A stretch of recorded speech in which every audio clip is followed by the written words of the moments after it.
Very good afternoon to all of you. Thank you for joining us for this special media briefing on the occasion of the visit of the Honorable President of Sri Lanka to give us a sense of the visit and talks that have just concluded in Hyderabad House with Honorable Prime Minister. We have the pleasure of having with us Foreign Secretary Sir Shri Vinay Quatra.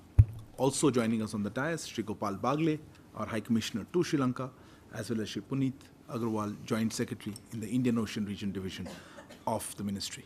Sir, may I hand over the floor to you? Thank you. Ambassador Gopal, Arindam, thank you, friends from the media, to be here this afternoon on the special briefing relating to the ongoing visit of the Sri Lankan President Ranil Wickremesinghe to India. President of Sri Lanka, Excellency Ranil Wickremesinghe, arrived last evening and is set to depart from Delhi later this evening. His program in Delhi since his arrival yesterday has included call on by Dr. Jaishankar last evening, call on by the National Security Advisor earlier this morning, and his restricted and delegation levels discussion with the Honorable Prime Minister, which concluded just a little while ago, which was followed by one-to-one lunch between the two leaders. Excellency, the President of Sri Lanka will be calling on the Honorable President of India later this afternoon before his departure from India for his return to Sri Lanka. In terms of the substance of the discussions and the outcomes which resulted from the visit, you would have all hopefully watched the deliberations relating to the exchange of agreements and also the press remarks by the two leaders thereafter. The Honorable Prime Minister and President of Sri Lanka, during their discussions, reviewed the entire spectrum of our bilateral relations, and they both acknowledged that the partnership and our cooperation has been a source of great strength in overcoming the recent difficulties and challenges in Sri Lanka. They also outlined, the two leaders also outlined, a common vision of theirs to further develop the bilateral relationship in coming years, centered around enhanced, extended and deepened connectivity and deeper economic partnership. The essence of specifics of what the vision of connectivity related future partnership is, it is captured and reflected in a comprehensive joint vision document which is centered on connectivity that both the leaders have agreed upon, and it covers various dimensions of connectivity: maritime, air connectivity, energy connectivity, power, trade and economic connectivity, financial connectivity, digital connectivity, and also resulting people-to-people engagement. The document is available in the public domain, and we would encourage our friends from the media to refer to this document for more specifics of our the vision that the two leaders have in structuring the India-Sri Lanka partnership based on that. Under the Neighbourhood First policy, which was enunciated by Honourable Prime Minister Shri Narendra Modi ji, the two leaders, under the directions of the two leaders, the two sides also finalized a series of documents, important documents covering crucial areas of economic cooperation. The first was the MOU on renewable energy. The focus of this MOU is essentially on two aspects. One, relating to the specific cooperation in wind, solar segments of renewable energy, but also on establishing high capacity inter-grid connectivity in the power sector between India and Sri Lanka. The second one relates to the Trincomalee, where both leaders underscored the need to build upon the advantages that have already accrued from the agreement on the Trinco tank farms, the agreement of 2021, and through the MOU exchange today, both sides agreed to develop Trincomalee as a regional hub for industry, energy, including renewable energy and economic cooperation. A crucial element of connectivity, particularly the maritime connectivity, were discussions that were focused on resumption of passenger ferry services between India and Sri Lanka. In this connect, both sides are looking at connecting Nagapattinam in India with Kankasanturai in Sri Lanka. This flows from the earlier cooperation on infrastructure development that has already been undertaken in Kankasanturai through the line of credit from India. Another key element, again a part of our connectivity centered partnership, was to explore air connectivity from southern India to Trincomalee, Bilateral and other destinations in Sri Lanka. You would perhaps all be aware that the increase in frequency of flights between Jaffna and Chennai currently through the Alliance Air currently stands at, I'm told, one flight a day, essentially connectivity throughout the week, every day of the week. Another element which was a highlight of discussion and particularly important in the context of the recent challenges that Sri Lanka has faced and how this segment of cooperation has actually benefited both our countries, was the tourism flows from India, which has been a consistent contributor to the economic and forex inflows into Sri Lanka, particularly, as I said, during the difficult period that the Sri Lanka faced for the last year or so. India is currently the largest source of inbound tourism into Sri Lanka. In this context, the Sri Lankan president articulated his future plans for attracting a larger number of Indian tourists, including through promotion of Ramayana Trail as well as Buddhist Hindu circuits and other places of religious worship in Sri Lanka. A key outcome which you would have all noticed related to the digital connectivity and through the digital, the fintech connectivity is an agreement reached between NPCI International and Lanka Pay on UPI based digital payments. This has multiple segments that it will feed into.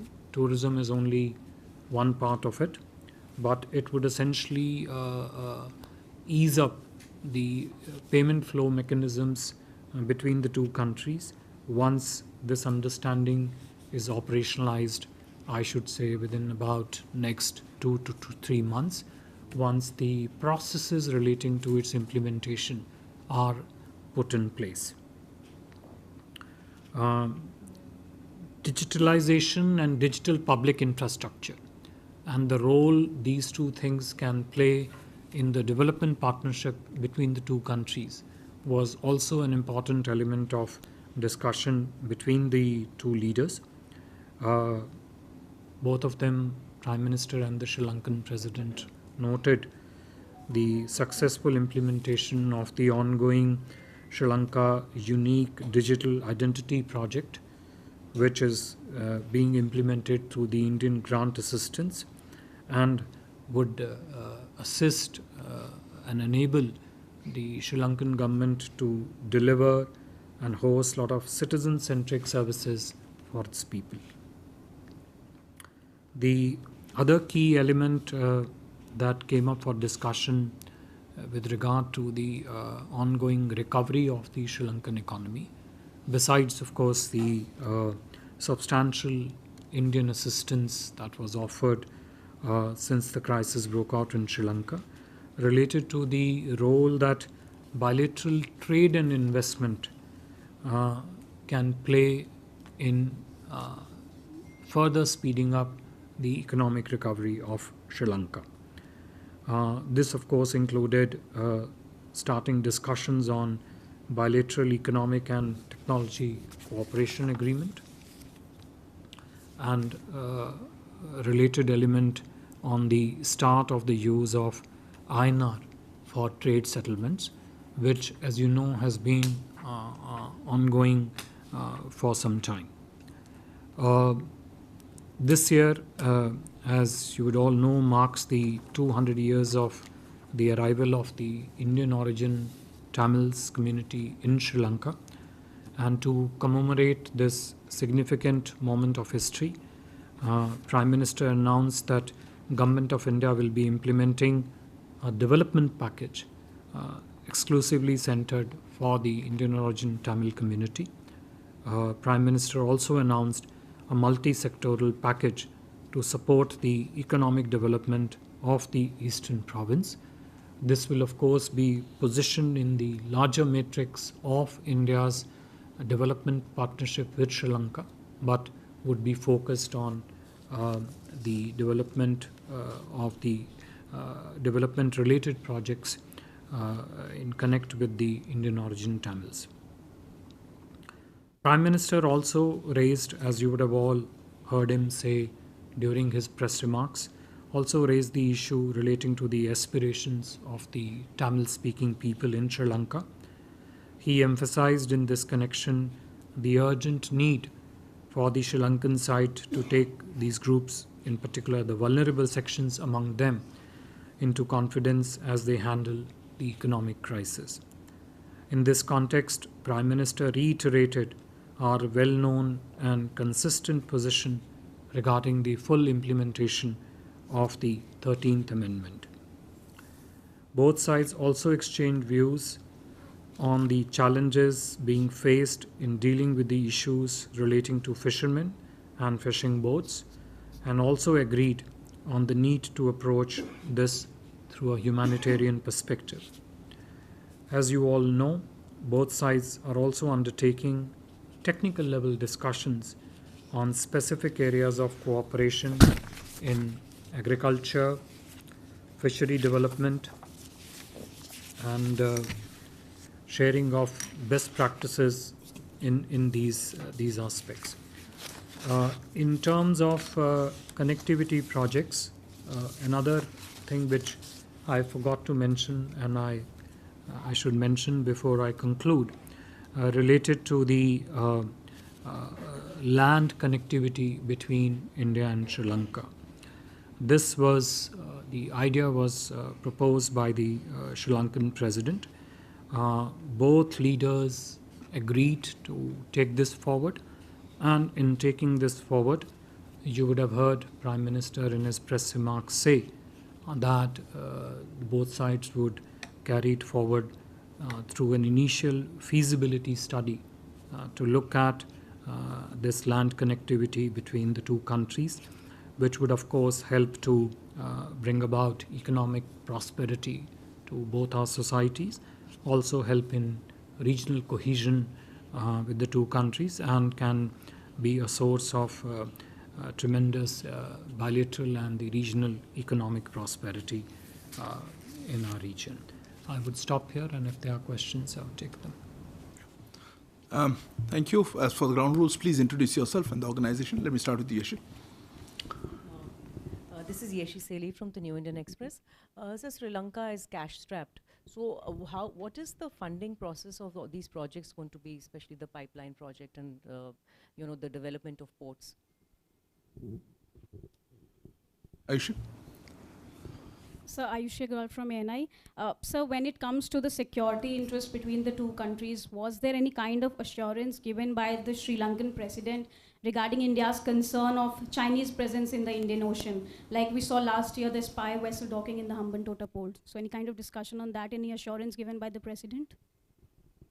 Your part was specific to the Security, no. the Chinese presence. Sure. Go ahead. I'll come to you. Manish Kumar Jha from Financial Express.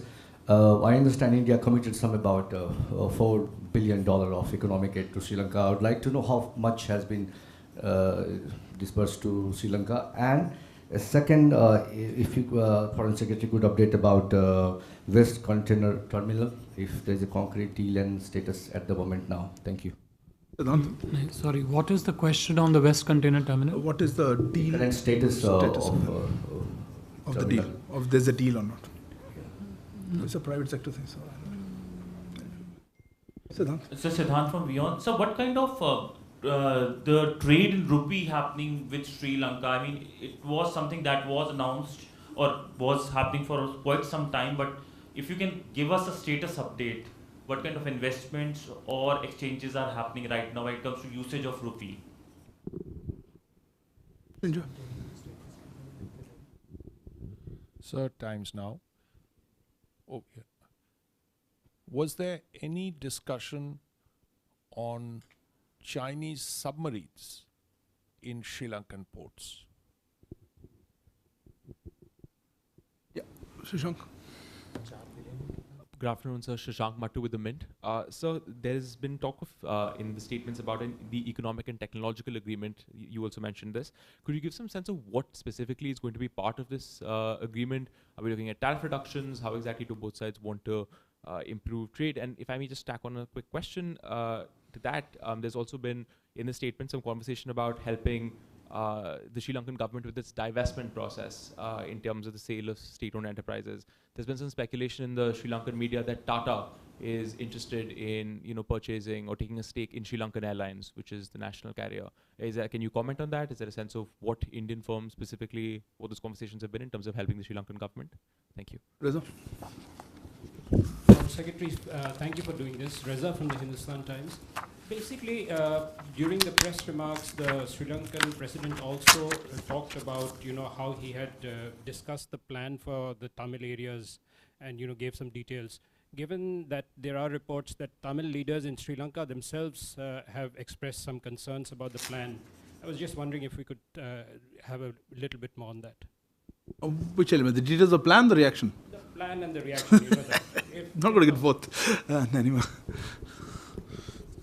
Nanima from ABP Live. So wanted to know also follow up on the fact that some of the Tamil parties, they have rejected the proposal given by President Vikramasinghe, especially on police powers. And sorry, if I can ask one more, was there any discussion on what is the question? Defense cooperation? The fact that the proposal has been rejected by the Tamil parties there. So what is the question? Well, has there been any discussion on the devolution of powers? Thank you. And on defense cooperation. And defense cooperation. Any discussion on defense cooperation and devolution of power? Okay. Sudhi. So, Shudhiranjan from Bloomberg here. If on the Trincomalee project, sir, if you could give us a dollar figure and also the time frame that we are looking at in developing it into an industrial hub. The Trinco MOU that was exchanged today. Yes. Okay, I saw one more hand. We'll take only one round. So anybody has a question, this is a good time. Yeah, Abhishek, go ahead. Hi sir, Abhishek Jhat from CNN News 18. My question is regarding this UPI payment system. When can it start and who all can benefit from this UPI system? Secretary mentioned, no, but anyway, I'll ask him. I did mention that if all goes well and the systems are put in place, it could take between 2 to 3 months. But please, I'll come back to you. Yeah, go ahead. So, an add-on to what Abhishek asked, Rishabh from Times Now. When we talk about UPI, setup between India, will private players be allowed to use it, or only the government-backed BHIM app we use for the UPI, setup between India and Sri Lanka? Okay, Sridhar, one second. Sridhar from the Asian Age. Last year, I think India had given about 30,000 crores in assistance when Sri Lanka was facing the worst. What is the total figure now of the economic assistance since last year? Can you give us the exact figure, what it is? And this economic and technological pact, The Sri Lankan president mentioned that it would boost trade and investment. Can you give us some details on how exactly that will happen? Thank you. Yeah, last question there. Sir, Chandrakala, sorry, this just side. one second, second. How exactly will what happen? How will trade and investment get a boost from ECT? Chandrakala?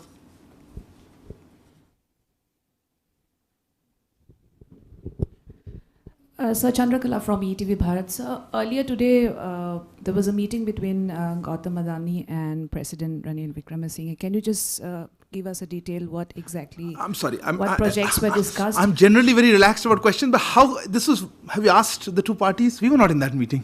I mean, it's unfair to ask there was us. a discussion on the WCT, so if you could just give us a sense. You have to ask one of the two parties. And also one more question on Yeah. the Manipur situation. We have seen the US ambassador commenting on No, that. this is on the visit. So if you could So in just the tell special us. briefing of the visit, I'm not getting that question. Sorry. So just a small quick clarification, this pact, economic and technological pact, is it akin to a free trade thing? Can you just tell us? Sridhar, you need Thanks. to follow up on previous history. This is not the first time ECTA is coming up. There was the FTA with Sri Lanka. There were earlier rounds of discussions held on the ECTA, and now the decision is to resume the negotiations. But I will let Foreign Secretary takes this set of questions. Anybody else? If not, sir, I will hand over some of the questions.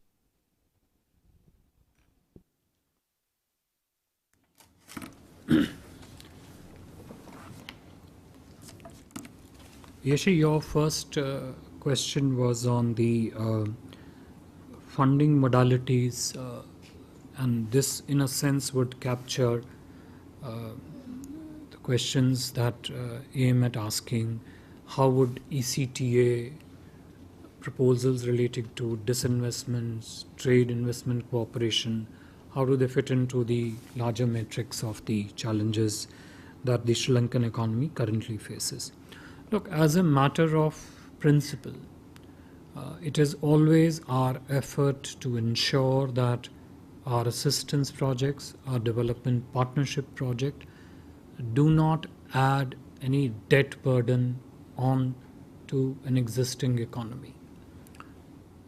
Naturally, any project which has element of credit in it would have to be positioned correctly in terms of what the debt structuring terms and conditions are for Sri Lanka. Of course, that is making an assumption that these projects will be based on the credit. There could be several projects that are non-credit oriented. They are very much developmental in nature, probably have a substantial grant component to them, but may also have an additional credit component to it. We should also not overlook the fact that some of these projects can also be through the private sector, which has a totally different modality when it interfaces with the government. But our thrust and the line of effort in implementing our development cooperation with any country, and Sri Lanka is no exception. In fact, Sri Lanka is a particularly sensitive case given the fact that the country is currently going through a debt structuring program. It is going to be our line of effort to ensure that funding mechanisms are structured in a manner that, one, are determined by Sri Lankan needs, their demands, but at the same time also do not add burden to the Sri Lankan economy. If I could just draw a tangent and go to the related questions on ECTA, which were asked by a few of our media colleagues. How would ECTA help in debt reduction, for example? That was one thought which came. What is going to be the disinvestment process? Is that related to ACTA, for example? That was the second thing asked. Sri Lankan Airlines, interest of Tata's in the Sri Lankan Airlines. That was the third element which came about again in ECTA point. And Sridhar, you asked about how exactly would the ECTA modality be implemented. So let me just, taking off from the question of funding modality, just link the economic cooperation and trade agreement. As Arindam was hinting, this is not a a new discussion in some ways. By their very general nature, the agreements that are related to trade investments, which particularly the ones which are not just framework agreements like ECTA might be, or besides being a framework agreement, they also have specific, how should I say, chapters or annexes that deal with trade preferences, which means it enables a strong growth of trade in those goods which are preferred for in the ECTA, which also have investment enabling provisions, essentially allowing greater flow of capital between the two economies.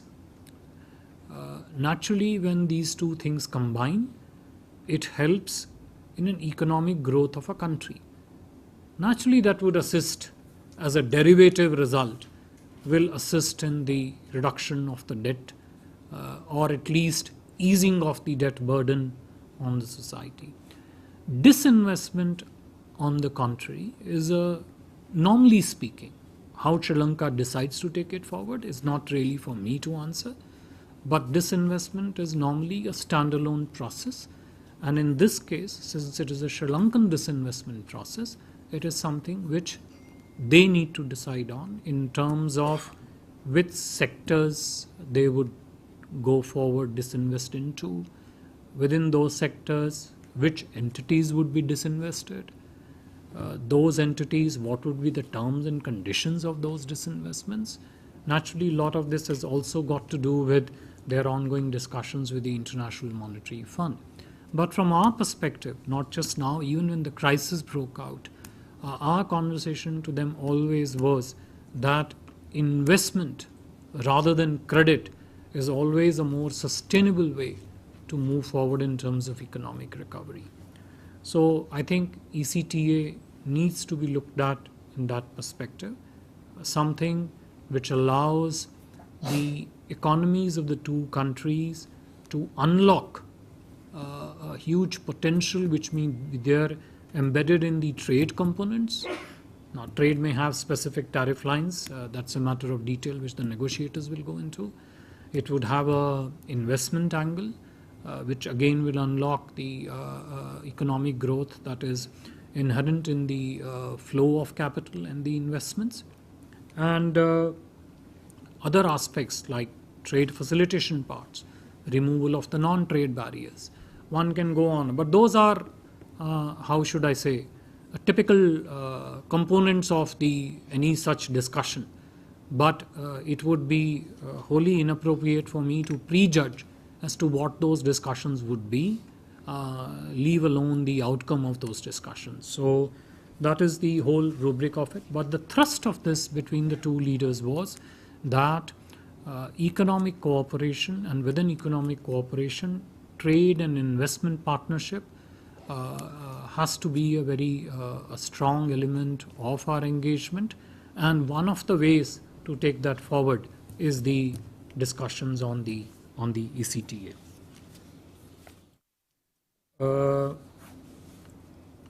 On the question of the Chinese presence, and the related elements, thoughts which came out, for example, whether I think Times Now had a question relating to Chinese submarine presence, and Chinese presence in Sri Lanka was another question, whether the president assured gave any specific assurance on that, and the related elements to that. Look, we are neighbors. We naturally have a very long standing and comprehensive relationship. When the leaders of the two countries meet, it is very natural for them to speak about their concerns. When we speak of maritime domain And when India and Sri Lanka sit down, they don't just talk of opportunities that exist of economic partnership in the maritime domain. They also take a comprehensive stock assessment of the challenges that they face in the maritime domain. These challenges, the nature of these challenges, the specifics of these challenges in our maritime domain were brought up appropriately during the discussions, and you would have heard Prime Minister say in his press remarks also that the aspects relating to India's security and sensitivity, Sri Lankan side did convey to us their sensitivity and respect for our security and strategic sensitive concerns relating to what happens in our maritime domain. Our challenges that we face in maritime domain are in many ways shared challenges, and both sides will continue to monitor developments, naturally closely consult on issues that have a bearing on the security of both countries, and particularly India's security and concerns of India's security and sensitivity. There was a question relating to the disbursement of the 4.1 or $4 billion, I think, from the from Financial Express, if I'm not wrong. Yeah. Also the part. Sorry. Also Sridhar part. Sridhar's also had a. Now, give or take couple of millions here and there, given that you're talking of 4 billion. Overwhelming chunk of it has been disbursed. Disbursal has been through many modalities. It was at the very early stages of the crisis through the line of credit on fuel. Initially, when the crisis came, I think that was in excess of about $500 million, right in the beginning when it started. If you would recall, there were then subsequent crises relating to the supply of essential materials, medicines, food, etc. At that time, Government of India had extended a $1 billion credit facility, essentially so that it allows the trade to take place. Normally, as a matter of conventional practice, LOC is not given for trade purposes. It is given for project. But given the exceptional difficulty that the Sri Lankan economy was in, this was extended and has by and large been utilized. There have also been some quantum of credit which goes through initially but is later on recovered, which is through the currency swap arrangements. I think that is roughly 2 billion plus, if I'm not wrong. Yeah, so I think ACU deferments are already roughly 2.5 billion. And there is also a currency million swap of about 400 million, which is extended by RBI. Now, 4 billion, when we talk of, it's a ballpark figure. It has various components. Some of these are revolving components in a sense that in some cases the interest payments may come back earlier. But as I said, there is a component of this 4 billion which is a part of debt restructuring, and there is a part which is not. There is a component which is not part of the debt restructuring. So the ballpark remains at 4 billion. I would later on request, maybe Gopal, you want to add something to this? All right. So, what we have also tried to do is that the assistance that we have provided during the times of crisis in Sri Lankan economy, what we have also very proactively done is try to ensure that Sri Lanka gets reasonable terms and conditions through the creditors committee in terms of its debt restructuring. Of course, at the same time, working to ensure that all creditors are offered same terms and conditions, and one or more than one creditors do not get terms and conditions which are different from the other creditors. All this with the objective that Sri Lankan economy could come out of the crisis as early as possible. And as I mentioned in the beginning, the crisis are beginning to ease up, but still we have, I think, the second tranche of IMF probably due in September sometime. So we will see how that part progresses.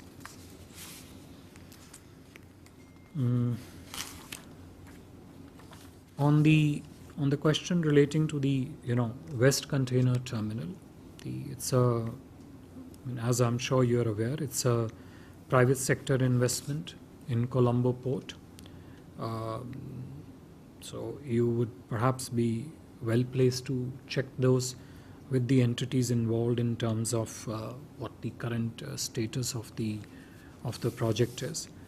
I just got a slip that I must rush up and leave, and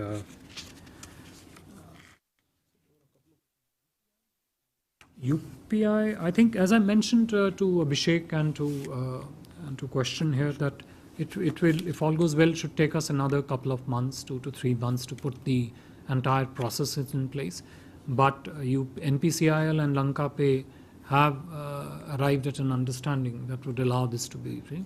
No, it is not restricted to your specific question to a government defined entity. UPI interface is, as you know, is a very broad-based interface. On the Trincomalee, there was a question from Bloomberg. Look, the MOU which has been exchanged today is a framework agreement that would now allow both sides to structure specific infrastructure, investment-related, project-specific partnerships in the identified zone in Trincomalee. Once that is done, then the dollar quantum proportionately will get allotted to, depending upon which projects are agreed to. Yeah. Look, on the question of Sri Lankan Tamils, I would not. You already heard very clearly what Honorable Prime Minister said in his press remarks. Nothing could be more explicit in terms of what discussions took place, what we put forward, the fact that India continues to look forward to a political solution that addresses the aspirations of the Tamil community. Of course, aspirations for equality, justice and self-respect within the framework of united and prosperous Sri Lanka. Prime Minister also clearly said that expressed our belief that a meaningful devolution of powers and the full implementation of the 13th Amendment are essential components of addressing and facilitating the reconciliation process in Sri Lanka. This has been our consistent position, and this was put forward during the meeting between the two leaders. Our trade in rupees, INR Sri Lankan trade in rupees, as you're aware, it started some time back. The processes are all in place. I'm told the initial quantum of trade is already beginning to take place. Some consignments, several consignments have moved. By its very nature, it is likely to take some time because the currency needs to get fully circulated. Both the currencies need to get circulated into the two economies. But the respective institutions have opened their bank accounts on both sides. The processes are all described, set, and we would hope that this would pick up momentum very, very quickly. Thank you very much, sir. My thanks also to Shri Gopal Bagle and to Shri Puneet Agarwal. Thank you all for joining. Good afternoon.